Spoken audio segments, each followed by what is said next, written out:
नमस्कार मित्रांनो, शुभ सकाळ. तर कोकणातून थेट ही कोणती भाजी आहे नक्की सांगा. आता घरी नेणार आहे मी. हे बघा, या भाजीचं नाव आहे काय आहे ते नक्की सांगा. आणि आता सकाळच्या न्याहारीला ह्या भाजीची बनवायची आहे, ह्या फुलांची भाजी. तर ही कुठली आहेत नक्की सांगा.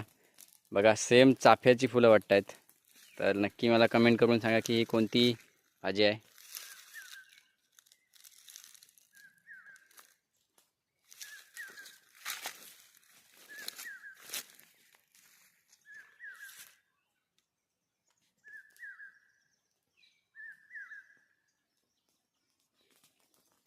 तर मी काढले तिकडे. हे बघा, भाजीसाठी तर सकाळची भाकरी आणि ह्याची भाजी एकदम क्लास लागते.